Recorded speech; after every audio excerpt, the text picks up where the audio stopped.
Well, hello dear audience of my channel.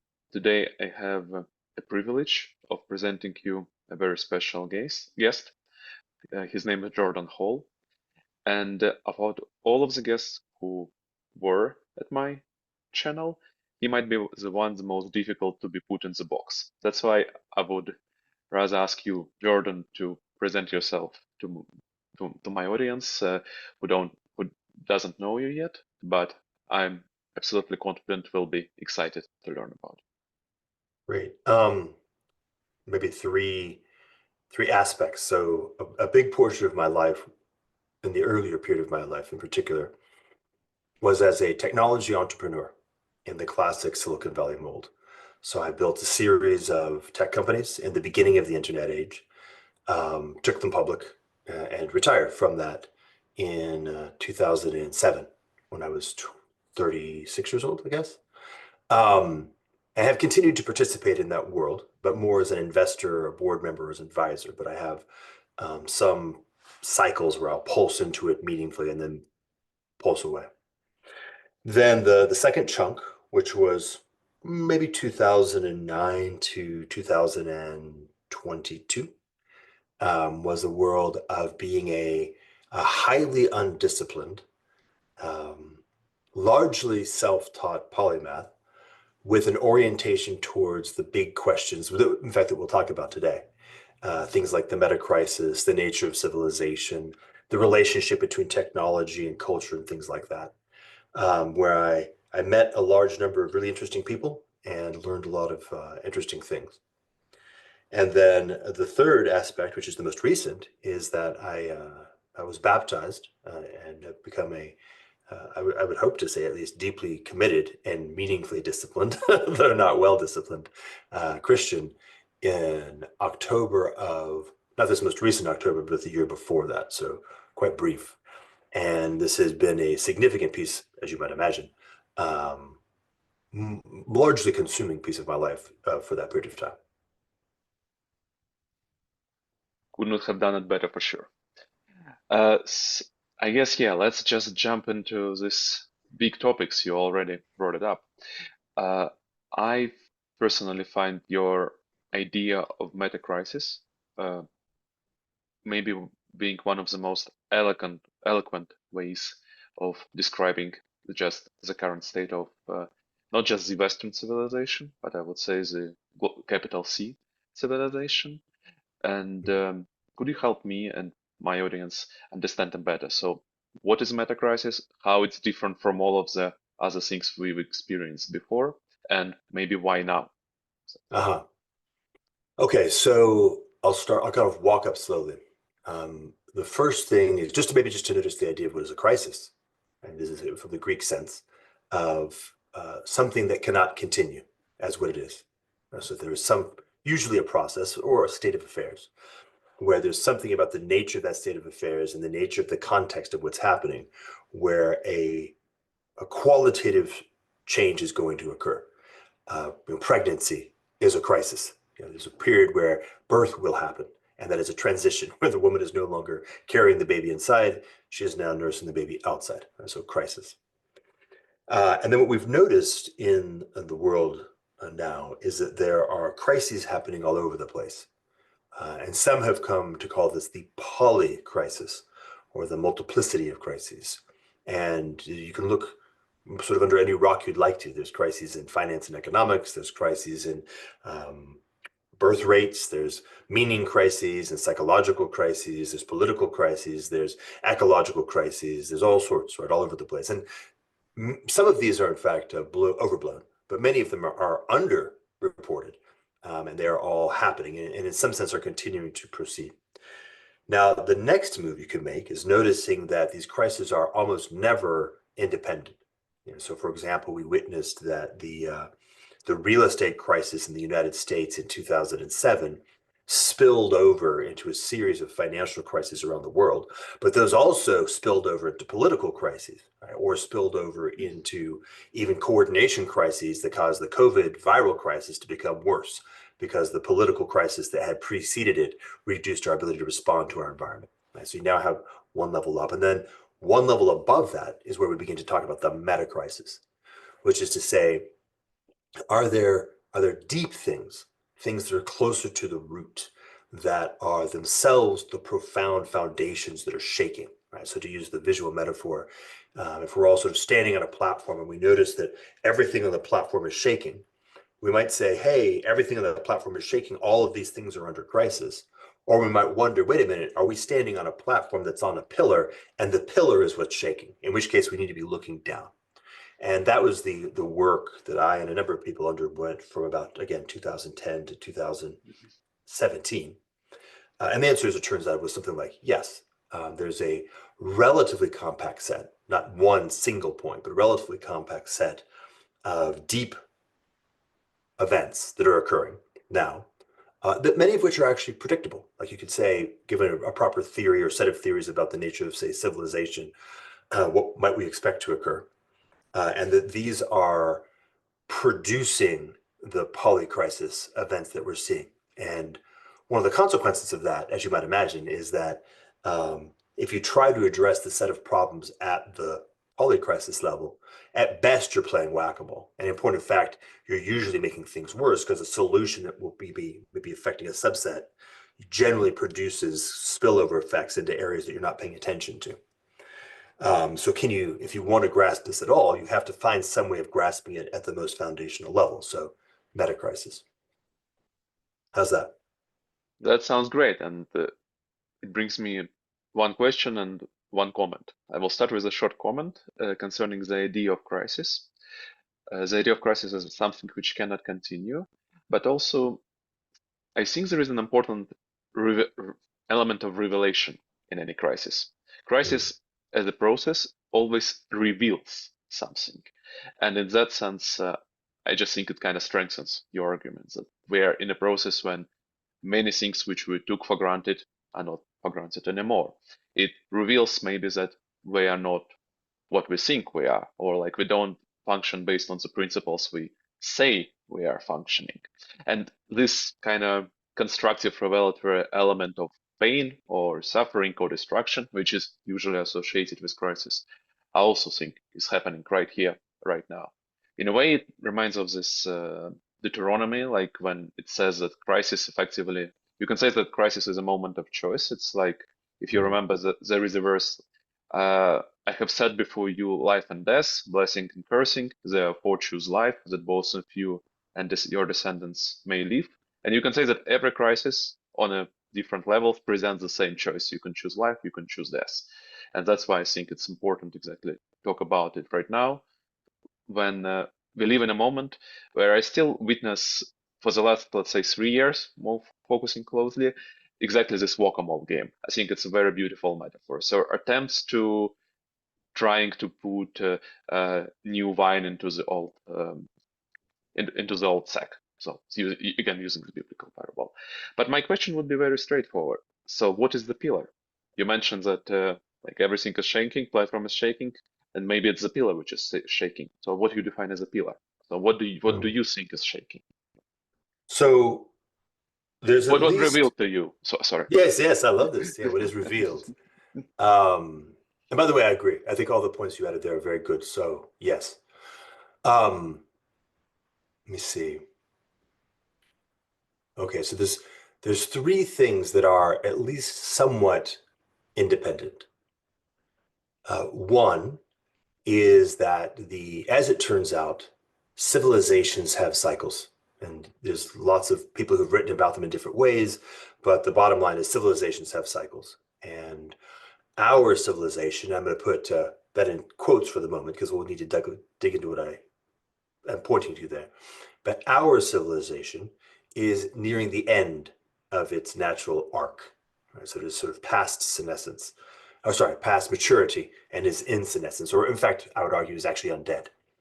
Um, Second, and not directly connected, but deeply related, is that oftentimes civilizations produce changes in the world, which changes are beyond the capacity of that kind of civilization to address. Okay.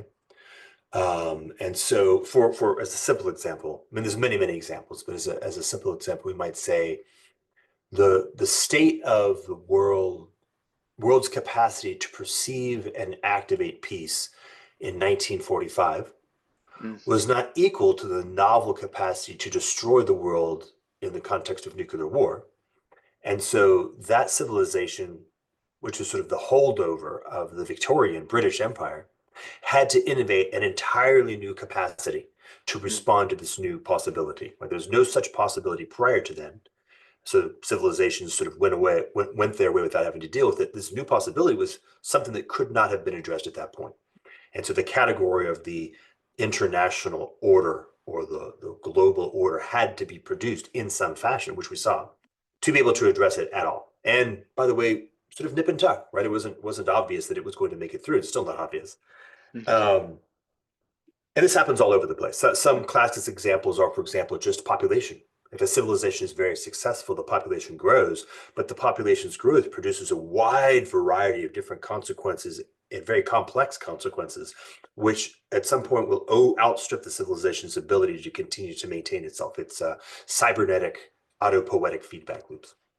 mm, The third, which is, and now we're going to start getting into the things that are unique in our current environment. The third is this weird thing about the recursive self-building element of technology, and the famous mm, curve, exponential curve, which in the West we call Kurzweil. I know there's a mm, Russian who mm, did it first and better, so I mm, can't remember his name right now, but I think his stuff is better. But there does seem to be something like that, that there's something about, and I think the reason is actually pretty straightforward, which is it is very, very difficult to innovate some new idea. It's difficult to invent calculus. It's difficult to invent arithmetic. It's difficult to invent the laser. But once it's been invented, it's relatively easy to learn how to do it again. So it moves from the state of hard innovation into a new baseline. Once it's a new baseline, new capabilities can get built on top of that. And this creates a laddering effect, which produces an exponential growth. And so while it is the case that new technologies are a part of the second category, the mhm, fact that we are now caught in what seems quite clearly to be an accelerating rate of change is novel. And that acceleration is happening inside the adaptive frame that humans are able to deal with. Let me think. Yeah, let me just give you a bit of a frame here, just yeah, as an example of something that's useful. So I'm going to be dropping in some of the civilization theory that we produced over the sort of this 15-year time frame.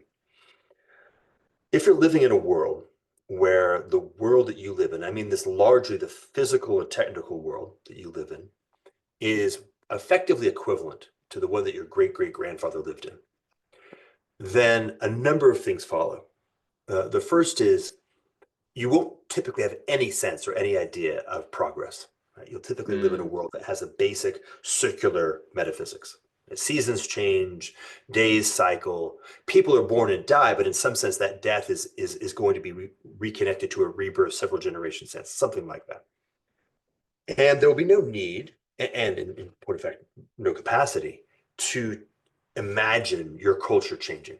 Your culture is well suited to the world that you're in for a long enough period of time that the only thing that matters is in fact that you're able to maintain it and that you're able to prevent it from changing. Right? That's the key. mm, But as if something happens where there is a rate of change that begins to bring it such that within that 2 or 3 generation span, your world is different enough from your great grandfather's world that it's noticeable.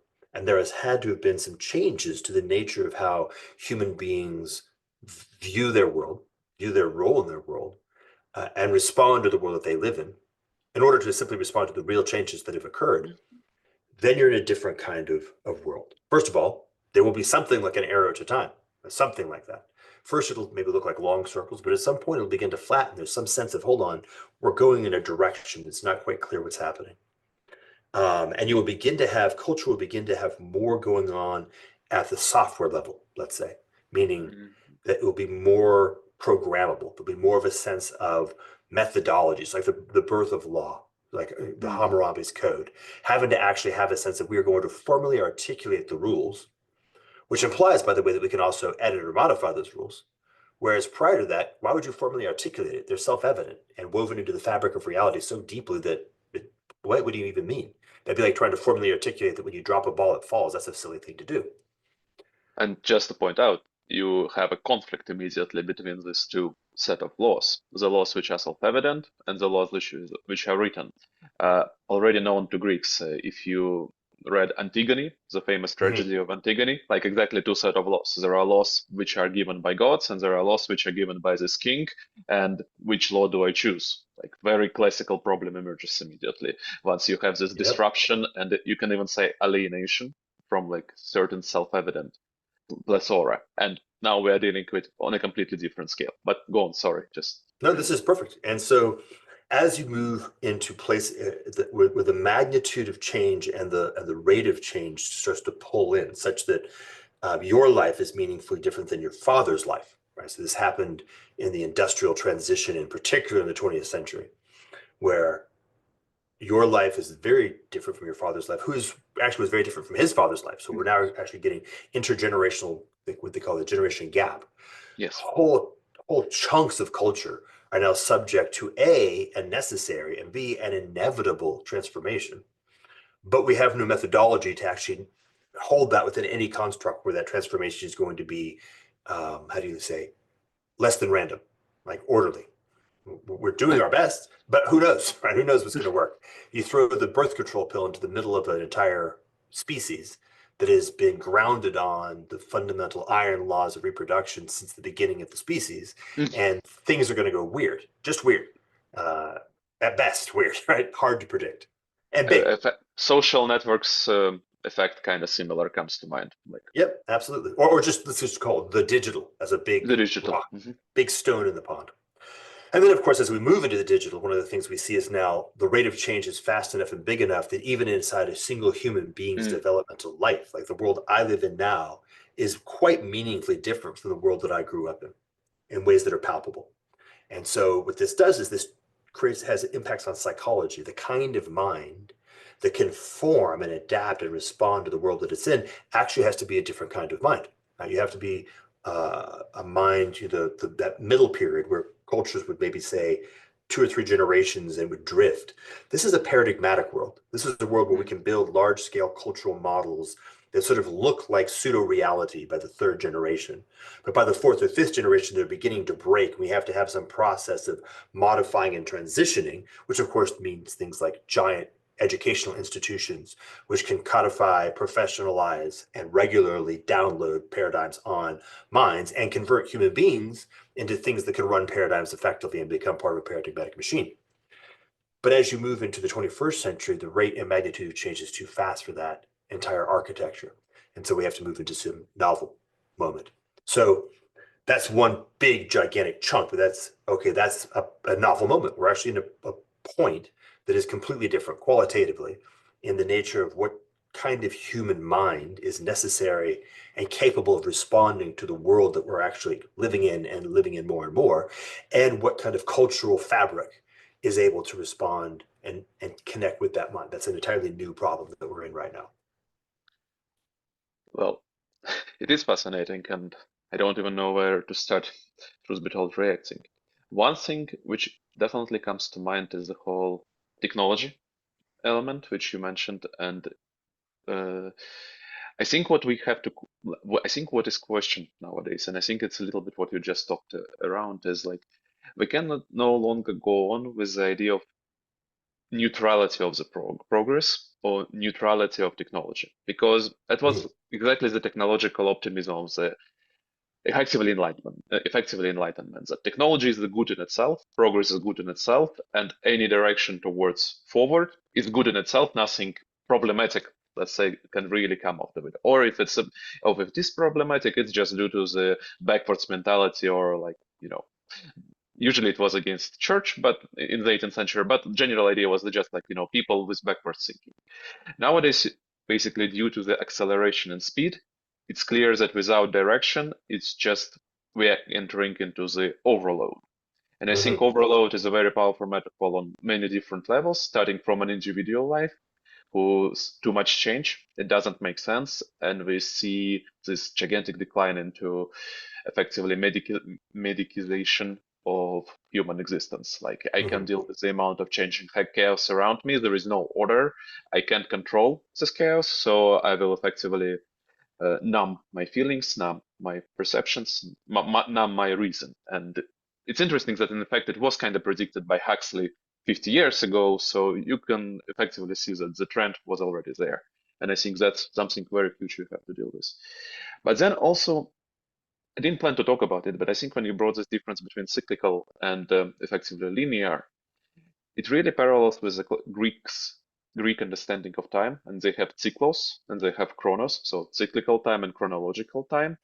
But it wasn't but it wasn't a dichotomy. There was an important third element, kairos, kairotic moment. If you, I know you know what I mean, but like for the audience, so like effectively to understand simply kairos, it's the perspective of eternity, like or like eternity comes into this linear fashion. So it's not change for the sake of change. It's effectively as a popular song of the 90s, look at your life from the heaven size. And that's what I think can be one unifying element, which on the one hand is new to our current state of civilization, but only because it was kind of lost.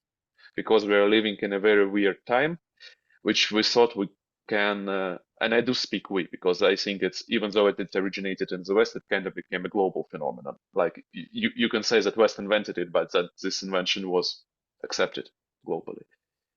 And that's why and that's where I think this crisis reveals not the need, but absolute necessity of rediscovering, like rediscovering the perspective of eternal to deal with the changes of chronological, because otherwise it's impossible to keep anything around you. So that's Yeah. how. Let's hold that, get back to that, because I think that's going to be a critical, like, sine qua non. Mhm. But I want to load one more thing on before we go there. So, because you made a point, and I think it's I think useful, maybe even necessary to hammer that point home, which is that the we is everybody. Mhm. Um, and this goes actually to something that I haven't mentioned yet, which is that civilizations, as I said, civilizations have cycles or dynamics. Um, but there's a really interesting discovery that came out of the study of technology curves, Mhm. in the 70s and largely in the 90s, and then recently. And it looks like this. So if I look at the at Moore's law, Mhm. you know Moore's law, yeah, computation. Yeah, Okay, I know, but just in case, repeat, please. yeah, I'll say it. Please. So one of the guys who was fundamental in the innovation of the general purpose computer, this Intel, one of the founders of Intel, noticed that computation seemed to be doubling every two Mhm. years or so, just to make the math easy. Um, and by the way, that has largely held. So this is a long time for something which is a exponential, a doubling period at the same period to hold. But here's an important insight that most people don't pay attention to, and that is the underlying physical mechanism whereby computation was done has not itself stayed static. So if I go back into the past, the earliest days of computers, computation was done by means of vacuum tubes. And for a little while, there was a doubling of computation by means of vacuum tubes, but there was a point where that Mhm. just wasn't going to continue. And so what happened was the transistor appears, and then there was a doubling of Mhm. computation by means of the transistor. And then we've done a series of technical shifts in either the methodology of transistors or et cetera. We moved from the CPU to the GPU. There's a bunch of stuff that's happened. If you look at it, what you then see is you see this really interesting effect where you'll have what looks like an S curve. Technology Mhm. tends to proceed by S curves, where in the beginning it's immature, not well understood. A lot of ancillary engineering and scientific techniques haven't been either discovered or formalized. Um, Necessary components in the economy have been put together. So it's sort of proceeding along, usually quite amateurishly or in a failing fashion. But then it reaches a point of maturity, which is the nape of the curve. At that point, it begins to accelerate until it achieves effectually what's called mainstream. It becomes the thing. Mhm. Think about like cars, right? Early automobiles were called, what do you call it? Automatic horses or something like that. Yes. Like they were a niche thing. At a certain point, though, we had gasoline stations, we had rubber tires, we had enough roads that it became click. All the pieces fit together. Automobiles become a mature technology and they accelerate up. And then there's a point where that actually becomes it enters into old age, it becomes less and less relevant, and oftentimes it'll actually just die. So if you take a look at, say, for example, horse and buggy went through an S curve. When the automobile came along, the horse and buggy died. Okay. Same thing happened with, say, the rolling out of vacuum tubes and then certain kinds of transitions. You see these S curves. What you see with Moore's law is you have these nested S curves, meaning just as the vacuum tube is reaching its old age, the transistor comes along with a more capable possibility towards the more abstract version of things known as Moore's law or computation, substrate independent. Okay. Now, here's the reason why I bring that up. The same thing is true of civilization. There's a substrate version of civilization. Let's go with like Babylon. Babylon has its S curve. It rises, it falls.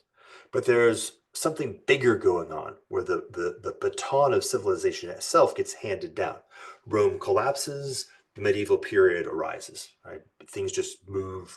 And that's actually, there's something like a progress or an increasing of certain characteristic aspects of civilization. Even though we had a loss of a lot of things in the context of Rome, eventually it was caught up across all material factors eventually. And a lot of other things were done relatively quickly post the fall of Rome. And so this has 2 points that I just want to make. One is falling or death has in fact always been woven into the fabric of how we navigate the dynamics of civilization. Civilizations rise and fall. The fall clears out a lot of stuff. A collapse makes new possibility. So the classic, this is now a birth-death cycle dynamic. Flood washes away the old. The flood washes it garbage. away. Yeah. But then the other piece, which is this. We have never once in the human history had a situation where the whole world was entrained so deeply into civilization fabric. And we are now, in fact, while there is a Chinese civilization that is in the process of bursting forth from late 20th century neoliberalism, and by the way, a Russian civilization is bursting forth, and an Indian civilization is bursting forth, which are all actually real independent civilization structures.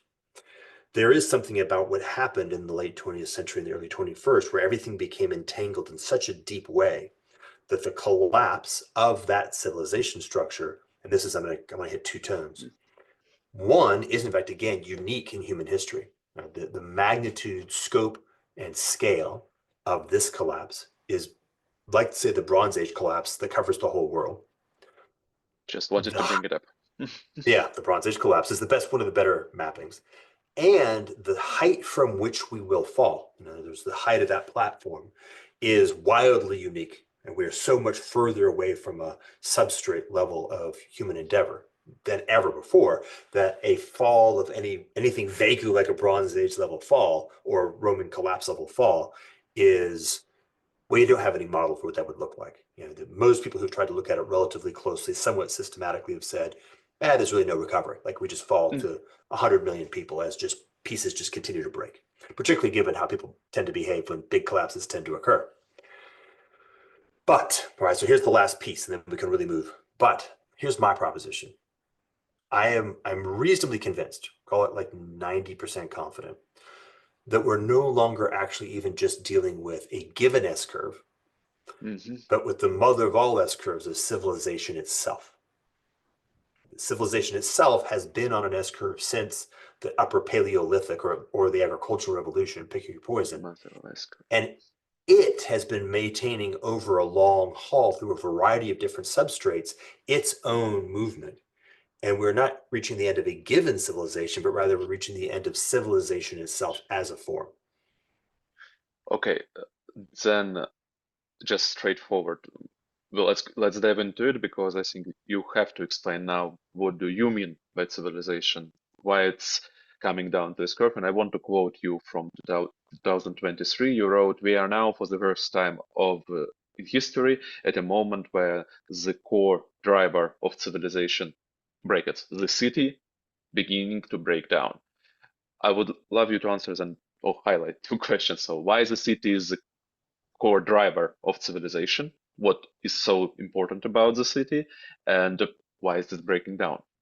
All right, so I am going to assume now that you know your audience, because we're going deep, which is great. I love it. Oh yeah, I don't get we're to go going deep that deep. often. Yeah, we are going deep. Don't Okay, worry. so And here I'll also specifically call out like hashtag Paul Kingsnorth, because he's recently been doing some really, really good stuff about the tension, a deep tension, and I think he's correct, a deep tension between the notion of Christian and the notion of civilization, which I'm going to hopefully enrich that thinking.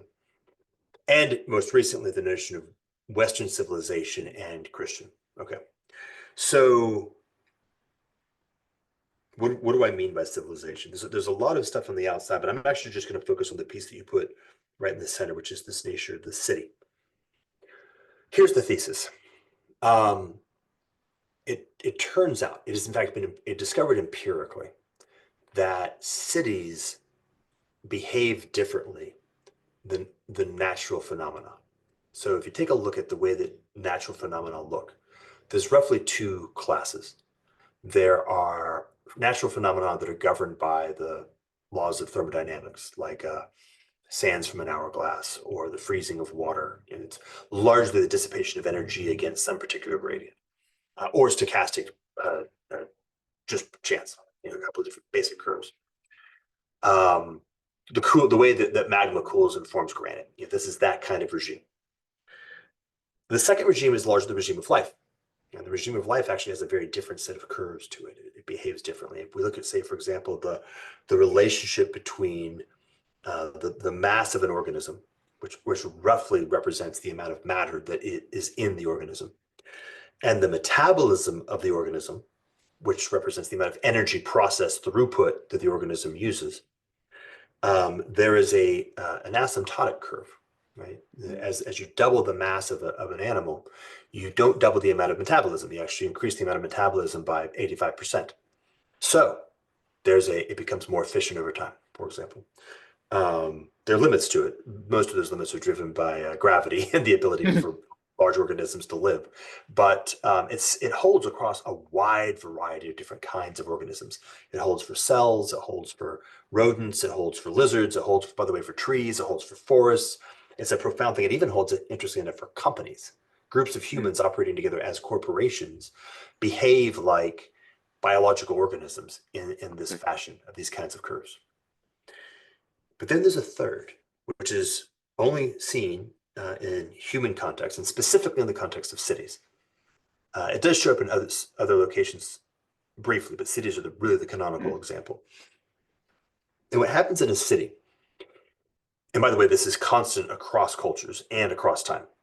If you double the population of a city, you increase a set of metrics, not all of them, but a set of metrics by 115%. Right? So you get increasing returns to scale. Most notably, you get wealth per capita and innovation per capita is increasing. It's increasing faster than the rate of doubling of the per capita. So if I take a city and I go from like 1,000 person, very small town, and I double to 2,000, 4,000, 8,000, 16,000, you're getting to the point where a person who's living in, let's say, 100,000 person city the average person will tend to make something like 3 times as much and produce 3 times as much innovation as exactly the same person in the smaller city. Right? And it seems to be entirely driven by the fact that they're in a city. Okay. Now, this is empirical. What I'm about to add next is my own thesis, and we'll see.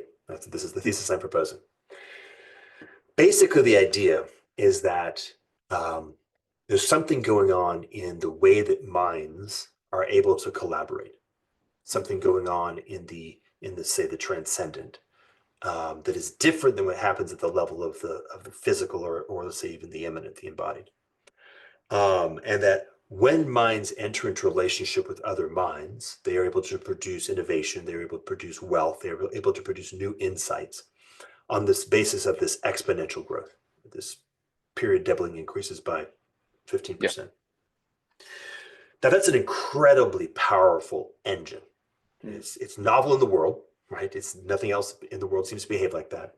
And that's a high leveler. It leverages heavily. Left to its own devices, the logic of that is that eventually all bodies, all human bodies, would congregate into a single giant city. But here's the rub. We're bodies. Right? Our bodies are constrained by things like how do we get access to food? How do we get access to air? How do we get access to sunlight? How do we get access to the way to move waste out of the city or the location that we're in? And so Space.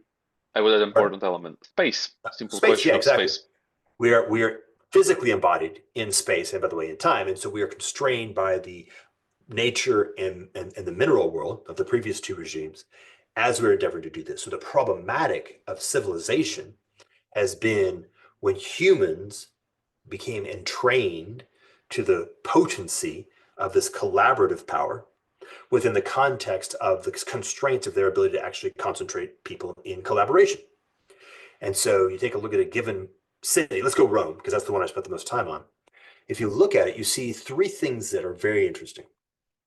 One is everything is converted into territory to serve the needs of Rome. Right? So that the hinterlands are no longer wilderness, they are farms because they have to be functionally food to move into the center, or their water, or their minerals, right? Their material that are functional. They are converted into functional on the basis of the center. Second, while you have many cities, there is in fact a very typical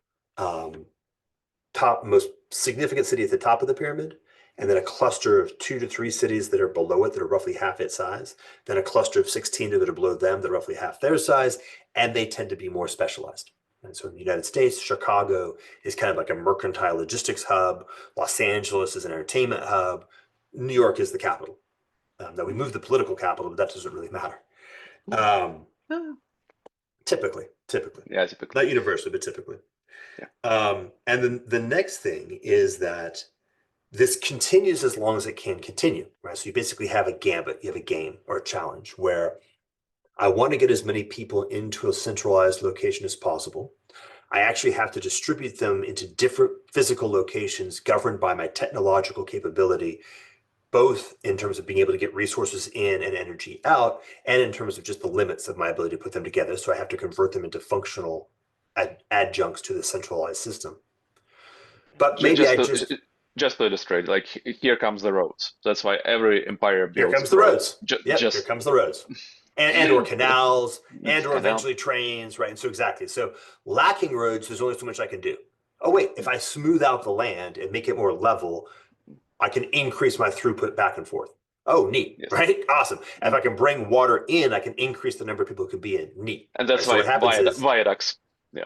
exactly why. Yeah. And so my ability to produce wealth and innovation is fighting against the actual constraints of the physical environment. If I can solve those puzzles to unlock a next stage of growth, I get to grow. If I can't, then I reach some limit and then I end up collapsing in some fashion as this tension starts to break. As more and more people are coming in, I can't sustain it. I start getting more and more waste that I can't produce, or I get conflicts internally for scarce resources, and I get a collapse event. So that's the city. Right. And the city, as you can see, every civilization is ultimately actually the name of a city. Babylon is a really good way of thinking of it. Okay, so what's next?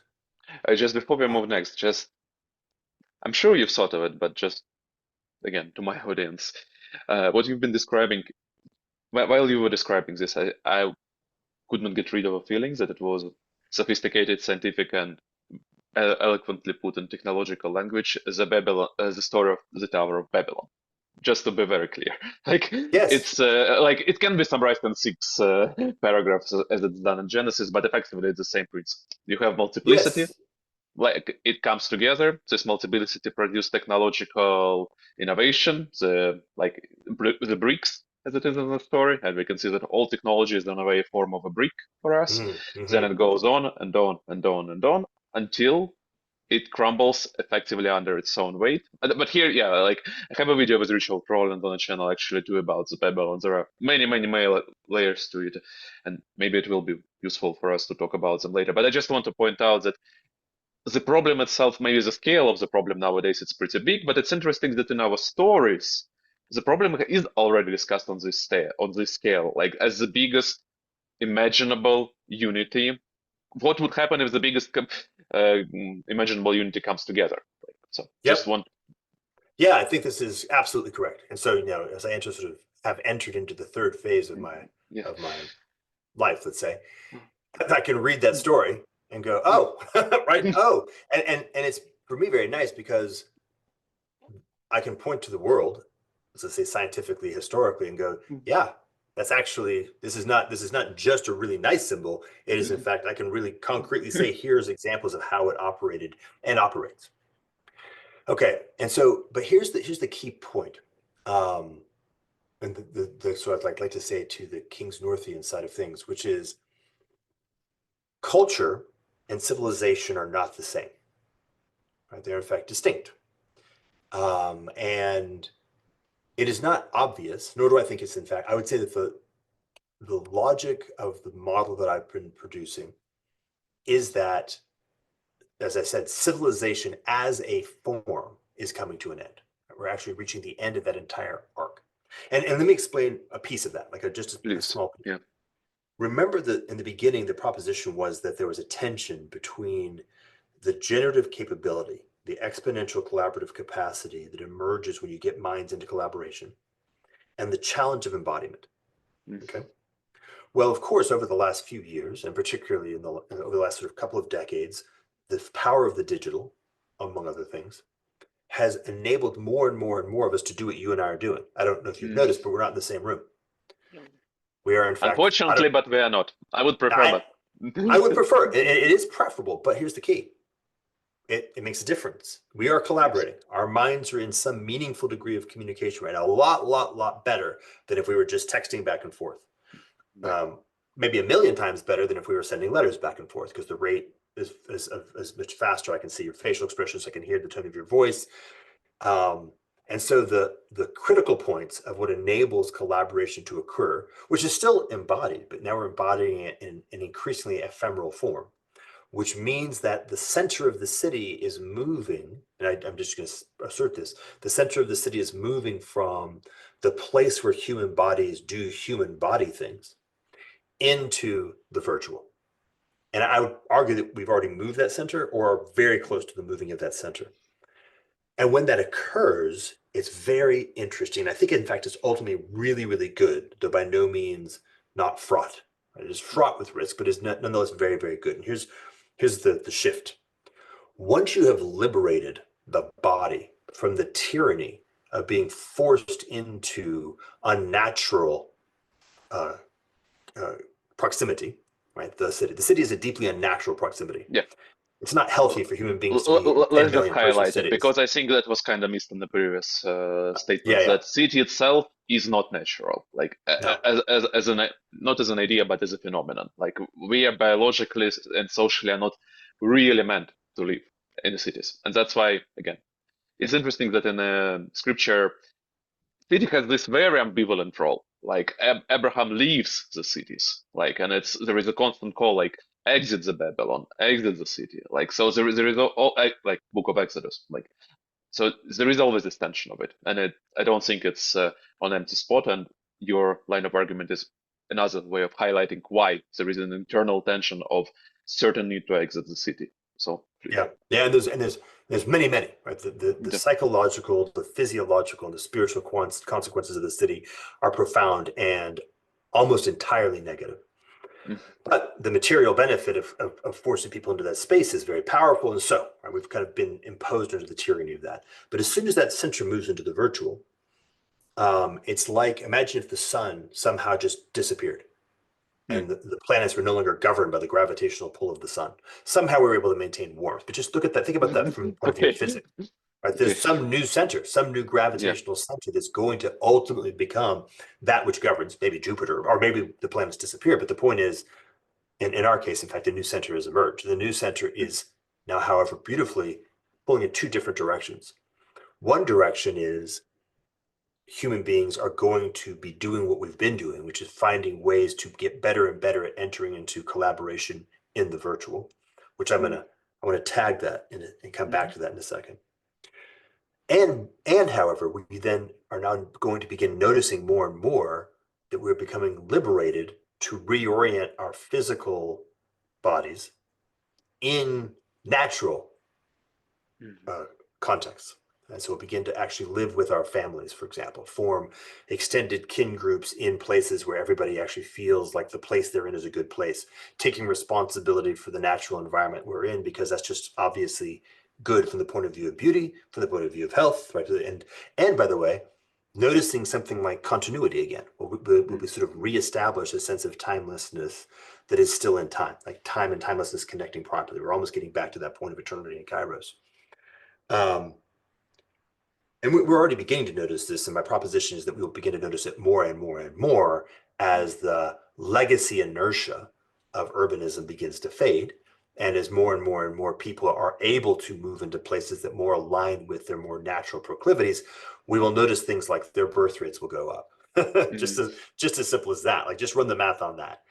People who live in natural places where they are, there are groups of people who care for each other deeply and will care for a newborn baby. Women feel comfortable, will have decide to have children, birth rates will go up, and the cities will collapse out of just sheer lack of producing more And people. just to strengthen, simply there is space to bring those children up. Like you're not confined to your 50 square meter, like Right. 30 square meter cell in a megapolis. Exactly. Like And it's not exactly a child encouraging and environment. Yeah. and and just think, like, we have fresh air, running around, Yeah. nature, all the good vital things that will make a human being be things like will be interested in meeting other people and interested and capable of mating and all that other good stuff. So, and there's a lot more, but you can see like how these, I suspect deeply these transitions will begin to Yeah. move.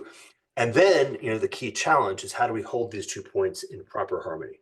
How do we hold the virtual and the physical?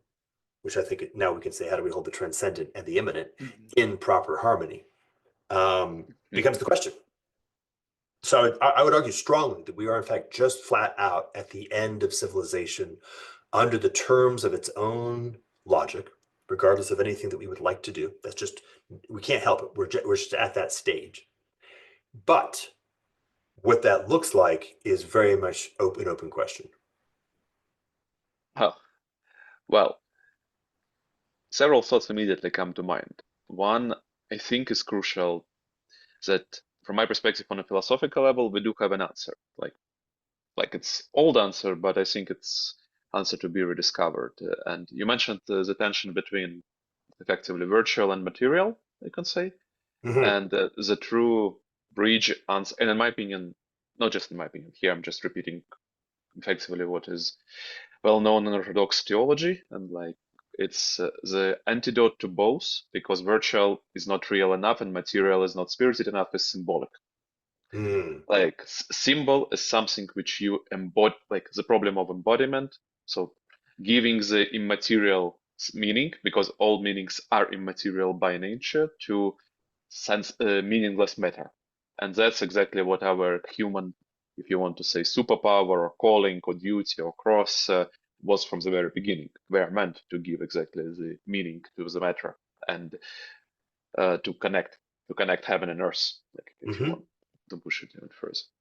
But then you will have, I think, the very, because to summarize your argument, effectively you're saying the city is not good by itself, but only by a very specific function, which it enables, and this function is of communication, and communication enables collaboration. And with the development of new technology, for the first time, we can at least conceive moving this constructive beneficial element of a city into the virtual space and leaves the negative element of it behind. But I want to connect the problem of communication. Not exactly the problem, but I think what enables communication, it's not just the close proximity. And that's what I think is the key. Because I don't think it's a coincidence in English that communication and communion Mm-hmm. are very closely connected words. I think you can properly communicate and collaborate only as long as you have a certain level of communion between people who are entering in a certain paradigm of relation. And one way of city of doing it, you can think, was doing it very mean, in a very mean fashion, artificially, but like, yeah, holding everyone together, let's say. But it is form of communion, maybe not exactly voluntarily, maybe not exactly nicely done, but it is. What will happen when you move virtually? It is an open question. That's when I think is basically the Kingsfordian, as you put it, element comes into play, because can you have the culture without communion, for example? Hmm. And my answer would be no, because I think, as far as I understand the culture, it is effectively a religion, culture, cult, religion. So what unites people in a certain culture, it is a common cult, like if you want to put it this way. And this does present a real, I think, challenge for the transition. Like, I'm not arguing with you that the transition has already happened. I do agree with you. It's like there is inertia and there is our way of looking at it, but I totally on you that the city, in a way, it was conceived and it was, yeah, for millennia, the cornerstone of civilization had already lost its importance, and it's just the nature of habit, old thinking, time. But it will collapse pretty quickly, maybe in the next decade already, like depending on the speed. But speed is the question. But then the true problems, I think, will emerge. The true problem the problem of communion, the problem of symbols. What are these immaterial symbols which are holding our decentralized place together? The problem of Hmm. violence, and because it's exactly the problem of unity and multiplicity on another scale. And you, especially after your baptism, I think you kind of, it's not a new thought for you, but also for the audience. In the same manner that antidote for war is not peace but liturgy, kind of the antidote for civilization is not barbarism but church. And that's where I think we will have the true challenge, because we That's spent 400 years running exactly from this ontology, and it's pretty challenging for us even just to pronounce these words, not in a context of a very particular confined space, which we kind of put a spiritual reservation. Okay, that's a kind of spiritual reservation, but it has nothing to do with the rest of our life. yeah. Whereas, and correct me if I'm wrong, effectively what you end up not proposing but observing is like to exit the capital Z crisis of civilizations. You will not just have to embrace it, but you have to make this the part of everything.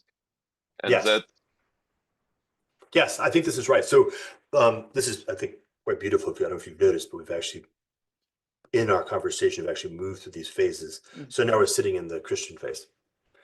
So let's begin to use that yeah, language.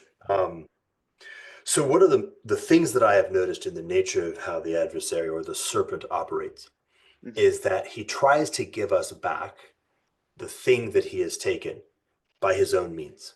Right? So when we fall from eternity, the serpent bites his own tail and gives us the closed circle and says, well, that's eternity, right? It's infinite. You can mhm, keep going around it.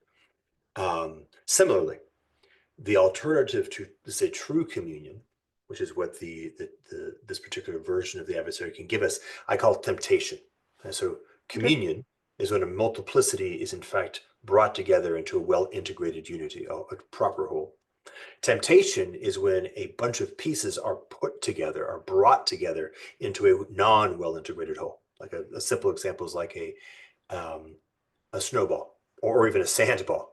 I mhm, can with enough force, right, with enough material generated wealth and innovation, I can hold a non-integrated multiplicity into something kind of like communion, but I'm going to call it temptation, right? And so, and this is one of the reasons why civilizations collapse is they don't mhm. actually have a true center, right? They don't actually have a true communion that holds them together as a thing that is actually whole. They are held together by some other kinds of forces, and as those forces reach the end of their binding strength, the real natural state is they're apart. And of course, remember, the history of civilization has in fact been cosmopolitan imperialism, which is quite explicitly the bringing together of parts into something like a non-well integrated whole, usually by some combination of force and wealth or Complicated. Like, but temptation. some not good faith, some good faith. Like, I would be less critical. I would say there is always duality of this. Like, because you can say that every time historical empire emerges, like starting from Persian Empire into the Roman Empire, yes, there is wealth, coercion, force, like history is written of it, but also then there is within it much more voluntarily element of pieces joining together, as we tend to think.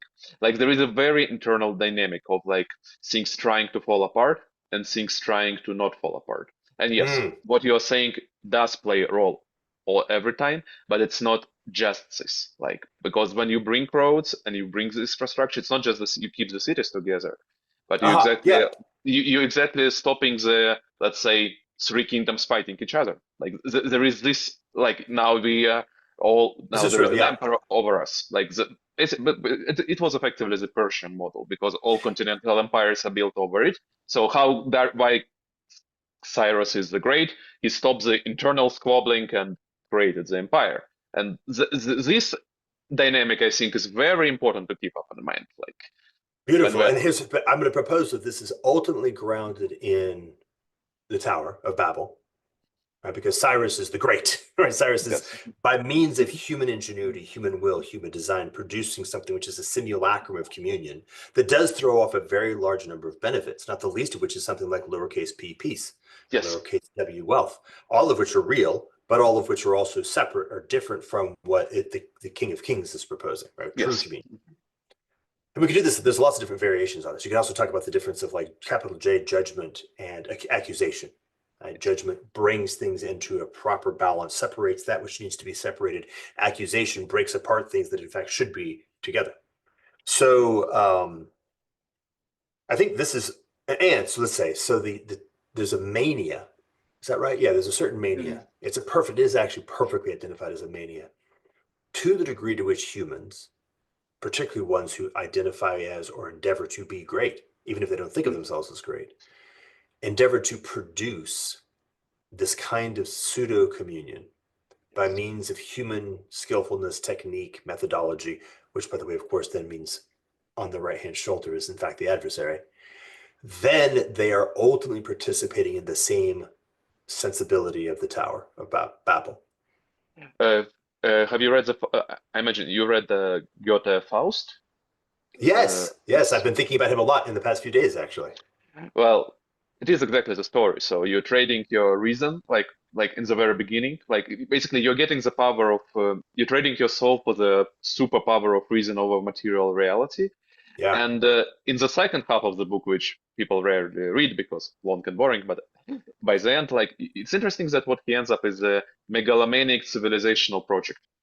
yeah, Do you remember that he tries to build a system of canals and dams, and the only thing which was standing in his way was just this little cottage with two old people who just didn't want to move out to build his megalomaniac common good project, and that's how kind of when falling apart happens, which yeah, is, I yeah, think it's just there is something in it, like connected to what you're yeah. talking about. And you could do an interesting case study of like just think about the Napoleonic archetype and this notion, or the Julian line. It even doesn't have to be an individual. Right? The migration from Augustus through to Nero shows the same dynamic happening intergenerationally. I mean, it seems to be a thing that happens for reasons that I think we would notice. So, so then we're calling to the deeper, right? The communion is at the ground. And of course, we have advantage of the ability to have access to communion, proper true communion. And true communion is that for to which we have yearned. And the question is, how are we able to find, how do we say this right? In this moment that we are afforded, where simultaneously the tyranny of civilization is in a process of breaking. So we're in a kind of free fall. And where everything is necessary, right? The necessity is as high as it could possibly be. How are we able to find a way to be drawn towards true communion and not to be lured into simulated or false communion? And I think you got this word, this notion of symbolism, this notion of the proper role of human in bringing together heaven and earth. And King's North, I think, again, I just want to orient him. Civilization's over, brother. You don't have to worry about it. Yes, you're right. We're done. But what comes next is not atavistic. What comes next is a qualitatively different thing of what it looks like when we're actually able to choose to live in accordance with true communion and then come from there. And of course, in this case, true communion is communion horizontally, but most importantly, vertically, right? The horizontal happens because the vertical happens, and the vertical happens individually and collectively, right? So each individual is in communion vertically through the Son into the Father. The group comes together. The group now forms the church, which are all in communion as the Son with the Father. I mean, it's a very complex thing that happens. And I can't say that this is sort of like capital T, the thing, the kingdom of heaven, but I can say that the thing that we would be speaking of when we mention the kingdom of heaven is the direction, the only possible valid direction. Always has been, but in this case, quite concretely. And we can even begin to notice methodologies. Like, how do we actually, what does it even look like? Here's an example. This is one thing I wanted to bring Yeah. up. Yeah. Um, when we think about the virtual, I can put the Mm, virtual here, and then I can put the spiritual over here. mm, They're clearly not the same, but they're weirdly proximal. I can think of like the minimum viable embodiment of, let's just use math as like a very easy, concrete way to think about something that participates more in the spiritual than most things. The minimum viable embodiment of math happens to show up in the virtual.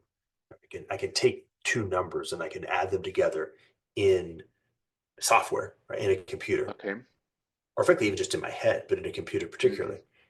And what I'm doing is something in computer science, one might even say, is the study of the limit of embodiment, the minimum viable embodiment that allows the actual embodied relationship with Mm. the transcendent, which is a weird Uh, priesthood, but maybe that's exactly what we need to do. mm, Catechize all computer scientists. that definitely will help, at least with something, given some demonic elements in it. And I'm not over exaggerating. You know that better, like Yeah. like the type of people sometimes interacting.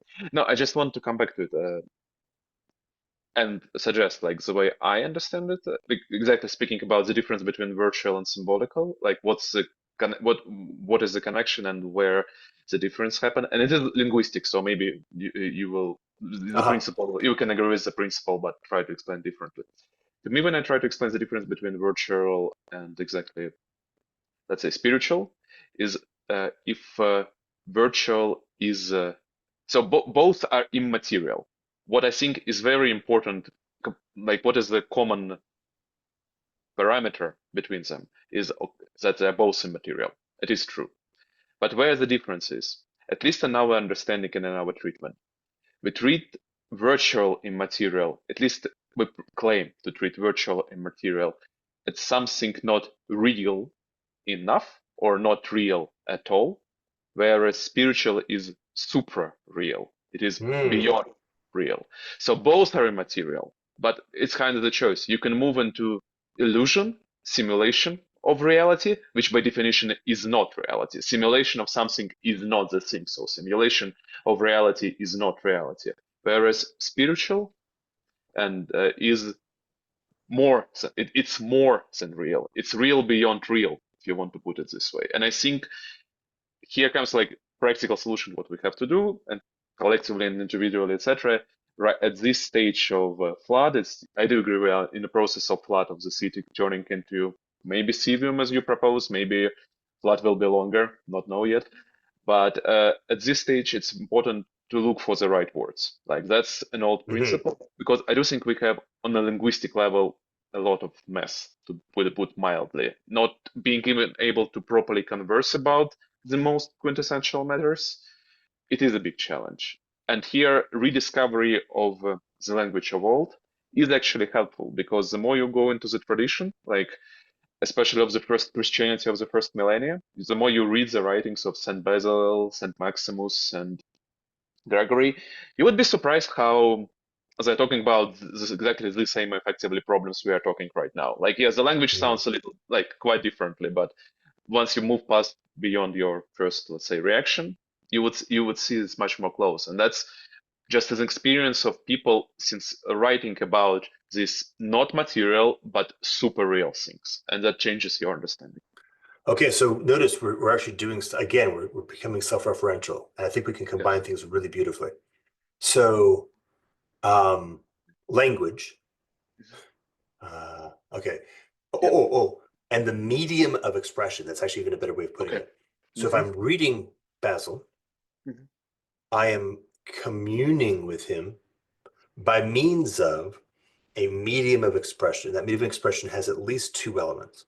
One, as you say, is in fact the way that the transcendent is embodying itself in a particular instantiation. This is the word hypostasis is good here. Hmm. Right? The way the transcendent is hypostatically bound to the material, to the world, in the form of the language, the Greek language, and secondarily, but not separately, in the form of the actual transmission of the written word to my eyeball, right? The physicality of the written word.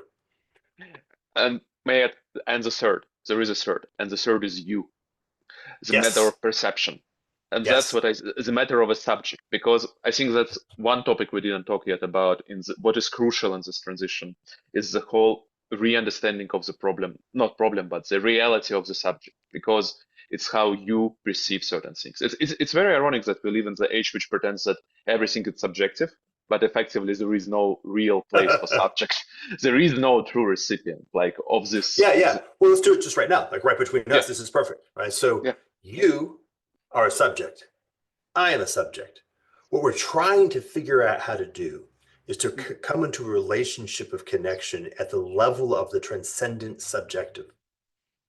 Right? In the interior of me and the interior of you, we can somehow find the same location in the mind of God.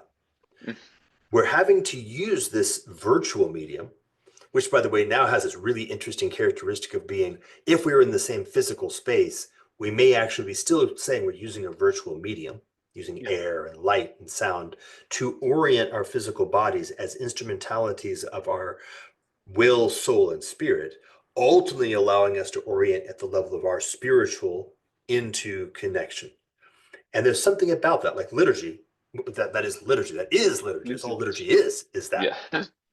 Um, and so to render the virtual liturgical, I would say is the cardinal challenge of the moment that we're in. So I'll take it up a notch. Like Kingsnorth has correctly pointed out that if we're operating at the level of Christian civilization, we're actually not even thinking clearly. Yeah. Civilization, fortunately, is coming to, well, fortunately and unfortunately, is coming to an end. And there's nothing about the endeavoring to reconstitute it as a Christian that's going to be meaningful at all, and may have negative will have negative consequences for the Christian side. But okay, we're now moving into a new place. In this new place, we are now able to quite clearly see that the thing that we are endeavoring to always do is convert the virtual, and here now I'm including all forms Mm. of the immanent, Okay.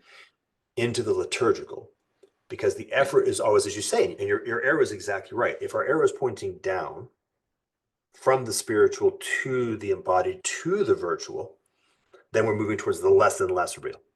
Mm. We can actually, instead of making it like 1, 2, 3, it's just a continuum of less and less real. In some sense, all we're trying to do is convert that. Say something about the nature of the fact that we are physical, we heaven and earth. The creation is created. There's a reason for it, and we have a role to play in it. Part of our role to play in it is to come into relationships with each other by means of the created, by means of the virtual, by means of the physical, by means of the immanent, in order to allow us to connect at the level of the spiritual and up and up and up, right? You and I, when we connect at the level of the spiritual, something else happens, is that the Holy Spirit is there with us, watching, right? Whenever we're together in his name, capital N name, then he is with us, right? And so that is it. Like that's the challenge. And it's funny because I can split that challenge in two ways. One Oh. challenge is that is actually just the thing that we're here to do, full stop, and always has been. And also, it is the only viable approach to solve the problem of the catastrophe of the transition from civilization. Right. I really like the way you combined it in the end. Like, yeah, I do agree. It's like obviously, but it is the only way out of this meta crisis which we started our conversation because, and that's why it's important to first step to recognize it as such. You're doing it on like your work and podcast, but that's why I think this conversation today was very important because so far it is not that easy, let me put it this way, because exactly 400 years of legacy is huge. Like, and we can look even deeper. We can look even deeper beyond it. But let's say that at least the last iteration of this capital seed civilization is the modernity, which is the very particular version of the same civilization, which has Yeah, very particular understanding of reality per se, has led to, which has been replicated over 400 years. Like, even though being parasitical in nature, it provided us gigantic material boons. And often, it is funny because often when like I talk about these problems with even my like students or clients, uh, often fear, and I think you met it exactly in your life as well, that okay, so do you propose that we go into, let's say, just immediate courses and destroy, like basically Ludism, like the idea when you're talking about the collapse of the civilization, you're talking immediately about Ludism, and that the idea of this material technological progress is embedded into civilization. And the honest answer is yes, it is, but not just. And I think that's what you've been trying to show. Like it is embedded, but it's not. The connection is not just linear connection, and it's not straightforward connection. And And one it's thing not, it's not, it's not, it's not, how do you say? essential, It is not essential in this sense, meaning yeah, um, technological innovation is what causes civilization, not the other way around. And that there are ways interesting. to achieve Okay, technological innovation that are separate from civilization. wow, that's big. Yeah, I think that's the key. I think that's the key. Whereas so far, at least, we've been only highlighting, at least in a, let's say, secular discourse, we've been only been highlighting the constructive material elements of civilization as a facilitator of the technological process, and been really neglecting this spiritual, but also you can say immaterial problems civilization entails by itself, which was always preserved in a tradition, at least, but not just, to be truth be told, not just a Christian tradition. Like most of the traditions globally are very cautious about the problems of civilizations. Like Yeah. even being simple question of the Moors fall in big cities, like, and we have the tablets from Babylonian age, people complaining about it.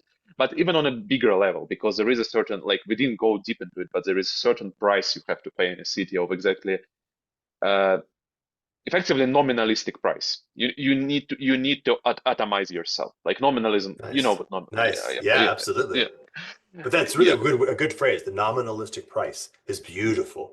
You can almost feel like you can feel that selling of the soul sensibility. yeah. And that's exactly the challenge, because the problem is that even though, like, we managed to create a really good, let's say, I don't know, multiplicators, transistors, etc. Like, let's say for every X element of you, you're getting more and more material, and hence now we live in the wealthiest material civilization ever existed. Like, we live as kings. Like, well, let's be straightforward. Even the poorest, maybe not the poorest man of Earth, but the poorest man in America lives like a king, like by material standards of the civilizational age. But the price you had to pay is the most lonely people ever walked the planet Earth. And there is this intrinsic connection. And I absolutely agree with you that I think that is exactly the lie and the deal, which is kind of proposed to us, that you can have this, but only with this. Like you can't. These two things aren't separate, and it takes time to really realize whether they are, how they're connected, what is the connection. I think you've been doing it very beautifully today. Yeah, But thank you. this nominalistic price, just to hammer down this point, and I think it's important, we need to understand that it is one of the reasons why this civilization is ending, because by its very nature, it is limited. There is only so much humanness in every particular human you can give. You already effectively given your nation. Like I'll say, you're mostly given your culture, you're mostly given your nation, you mostly have given away your family, like because we can talk a lot about media structure, Absolutely. uh, age, like to an extent, and like Yeah, sex go on into this. And the only thing left, basically, it's, I would say at this rate, life itself, like this whole question of like just living, like physically, like producing, chemical and physical elements. But basically, we've given up almost everything for this current price without really realizing it. There is not much more to give, but the imperative of constant doubling is not disappeared. So it simply cannot make the next step without collapsing. So just even on this symbolic level, it makes total sense what you've been describing in a technical terms. wow, yeah, that's beautiful. It's and it's wild because, as you say, if I take that lens, that way of looking at it, Yeah. and I trace all the way back all these different elements of the polycrisis, Hmm. we can see that they actually all have show this, they're symptoms of the same thing. Yeah. So I can say, okay, let me look at the debasement of the currency. Oh, okay, I get it. This maps. This Mm. is what's happening. Counterfeiting, everything becoming counterfeit currency. That's what's happening. When I take a look at stories, let's just take a Hmm. look at something like, I don't know, even just like something as banal as Star Wars and the strip mining of Marvel. the Yeah. soul of Star Wars for over time. Like to the degree to which a Jewish teenager in the 1930s could produce something connected to the divine in the form of Marvel, or I guess Mhm. he's in the 40s. And then the strip mining of that into the super salient, the purely super salient with no soul left over, like 99.99% pure stimulus, and then 0.0001% soul. There's a point at which the whole thing just topples over, and you're seeing that every food. We can see it everywhere. It's weird, actually. If you think about it, it's like, wow, Yeah. it's weird that it would show up so mechanistically independent, like everything. And I could just think about it right and notice how that happens. Okay, so there we go. Yeah. So to sum it up, we do live in a very interesting age and in a very interesting time. Like I do think we do live in a meta crisis. And just to sum it up, not to sum it up, a final thought, since we have a little bit more time, and that's something you told me before we started the recording.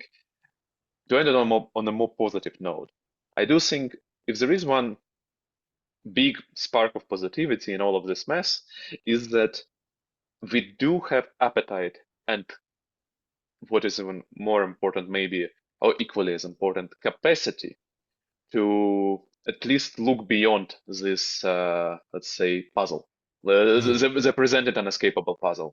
The appetite is that I do think we want to leave, and that's what coming back to the problem of crisis. Like the crisis will reveal whether we want to live or we want to die. You're gonna say this the only question we've been like in our personal life and civil and cultural life and like from the beginning to the end, but the question of life versus death and communion is the ultimate form of life, whether let's say Babylon Tower is the ultimate form of civilization, but death. Like so, that's all coming together. And if we want to live, we do have an appetite for it. And there is Mm. so many thinkers and facilitators and material things happening right now, which I honestly think are exactly lacking the right words. I honestly think, based on our conversation and and previous conversations we had, like in private and like with other people, we are much more developed materially than we think we are. Like it's exactly the question of the telos. Like it's exactly the question of direction. It's exactly the question of finding the right way of expressing this and directing exactly this element. And for quite a while it was numbed. Let's be realistic. It was good enough, so why bother? But as in like many different stories, the flood is coming. The flood is effectively already came. The fire, you can say, like has already been happening, and it's only the question of us what we're gonna do with it. So maybe do you want to conclude in some way or like just reflect on the whole journey we had over the last hour? um, yeah, I mean, the sense that I notice is that there's every time there's been this revelation, the word revelation that you put, or the revelatory experience of crisis, every time the crisis has come to enough of a head to force people to look at it squarely, Mm, some number of people have had some quality of revelation, and that desire to live, and by the way, that more even deeper, that desire to come into communion, let's just put it very, mm, very clearly, that's the actual desire, right? The desire yeah. is to come into communion.